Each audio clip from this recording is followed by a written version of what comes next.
Hello viewers, कैसे हैं आप सभी। Once again welcome in my YouTube channel English by Rekha ma'am. Dear student, as you know we are going to discuss about tense in our this video. और आज हम लोग बात करेंगे फ्यूचर परफेक्ट कंटिन्यूअस टेंस के बारे में। तो फ्यूचर परफेक्ट टेंस क्या होता है, पहले आइए इसको जान लेते हैं। फ्यूचर मतलब होता है भविष्य, परफेक्ट मीन्स होता है पूरा, और कंटिन्यूअस मीन्स होता है टेंस। यानी फ्यूचर परफेक्ट टेंस जो होता है वो हमें इस काम की जानकारी देता है कि जो काम होता है भविष्य में होते हुए भी अभी पूरा होते हुए भी अभी जारी रहता है। ठीक है, तो आइए आज की वीडियो शुरू करते हैं और बात करते हैं फ्यूचर परफेक्ट कंटिन्यूअस टेंस के बारे में। Let's see.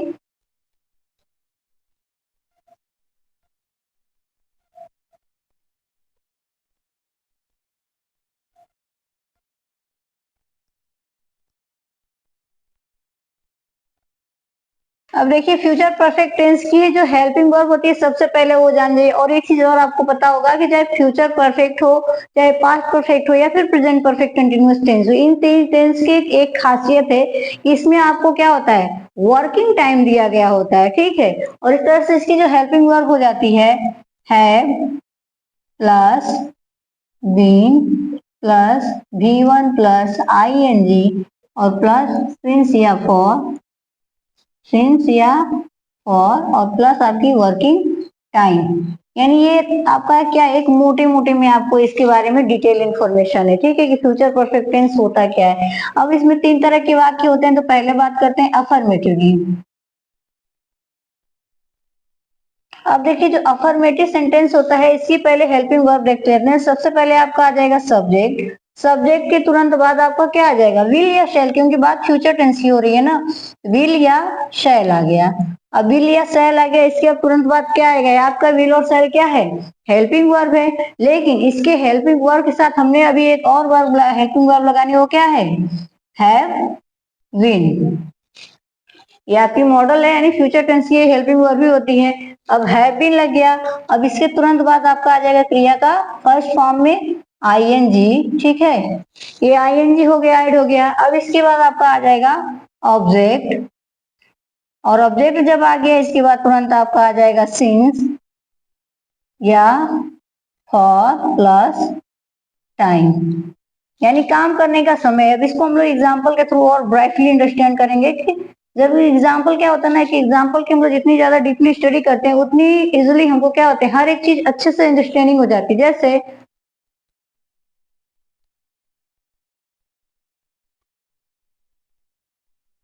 I will have been watching TV since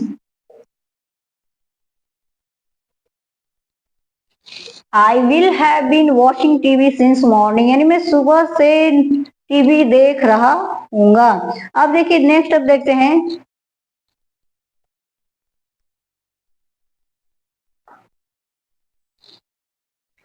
he will have been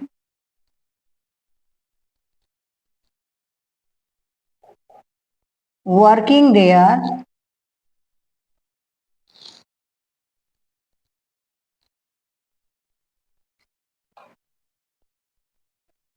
he will have been working there for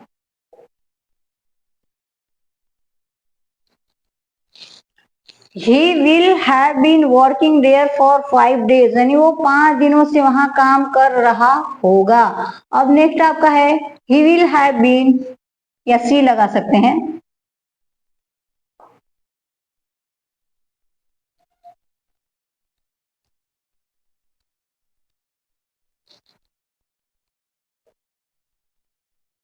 she will have been traveling for,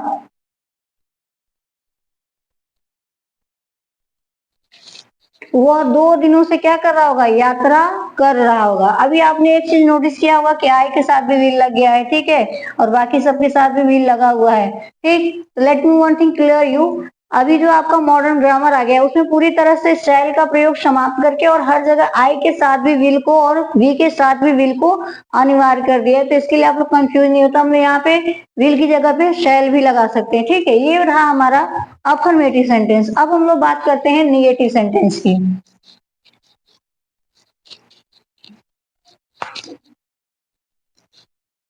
अब देखिए, हमारा जो निगेटिव सेंटेंस होता है वो क्या होता है,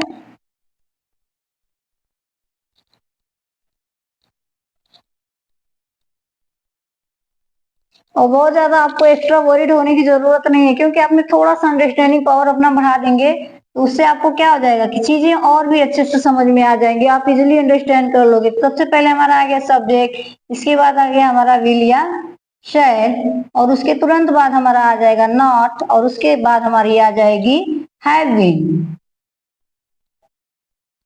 और हैव बीन लगे इसके बाद V1 plus ING plus object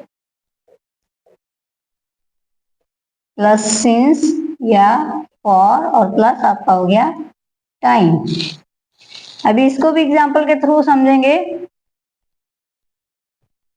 ठीक है, एग्जाम्पल के थ्रू समझेंगे तभी तो बात आगे बढ़ेगी। देखिए जैसे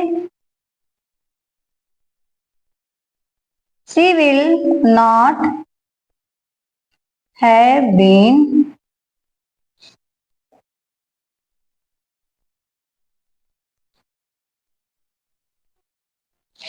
she will not have been cooking dinner since evening.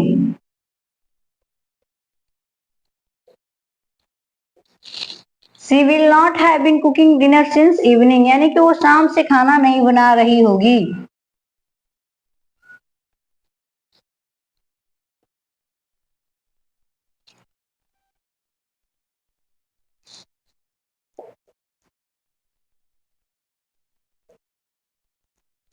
He will not have been traveling for 2 days. वो 2 दिनों से यात्रा नहीं कर रहा होगा, ठीक है। अब देखिए, और क्या लग सकते हैं, कोई और एग्जाम्पल देखिए।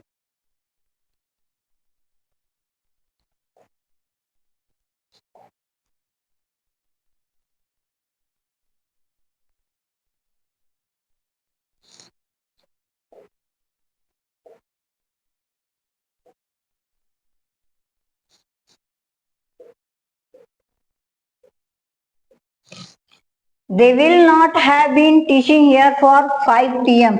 अब हमने for क्यों लगा दिया for 5 PM, क्योंकि हमें कोई आइडिया नहीं है कि सुबह के 5 बजे से कि शाम के 5 बजे से। तो जो चीजें अनिश्चित होती हैं उसके लिए हम for का प्रयोग करते हैं, और जो चीजें निश्चित होती है उसके लिए since का प्रयोग करते हैं। आई होप आपको अच्छे से अंडरस्टैंड हो रहा होगा। अभी हम लोग बात करते हैं निगेटिव सेंटेंस की। सॉरी, निगेटिव तो हो गया ना हमारा, अभी हम बात करेंगे अपने इंट्रोगेटिव सेंटेंस की।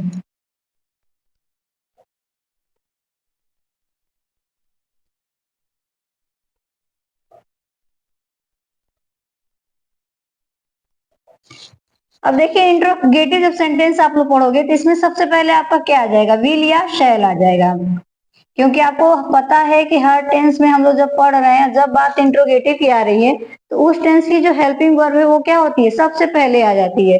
अब इसके बाद जब ये बाहर आ गया तो सब बचा क्या, सब्जेक्ट बच गया, और सब्जेक्ट के जस्ट बाद आपका क्या छूट रहा है बीन ही छूट रहा है ना, तो हैव बीन। अब हैव बीन लग गया तो क्या आ गया, V1 प्लस ING, क्योंकि इसके मेन वर्ब के बिना हमारा सेंटेंस क्या रहेगा, अधूरा लगेगा।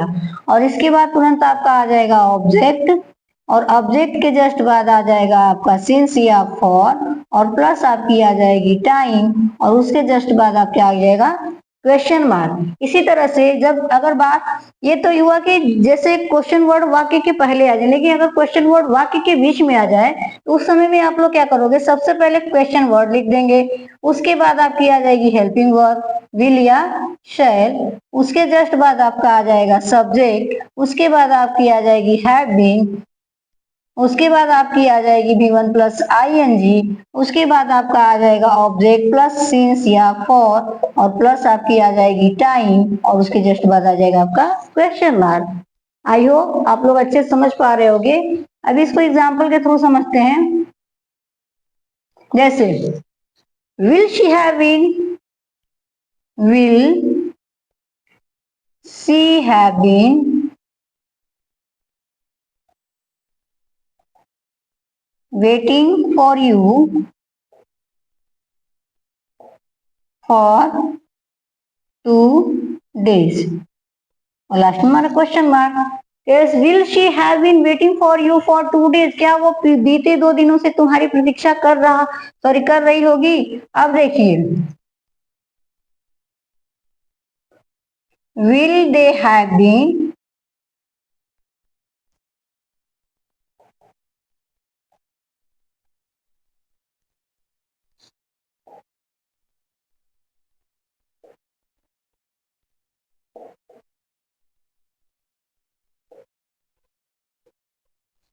Will they have been teaching here since morning. अभी क्वेश्चन वर्ड की बात करते हैं तो हो सकता है पूछ सकते हैं कि क्यों पढ़ा रहे होंगे। Why will they have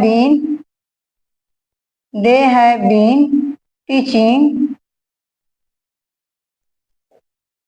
here since,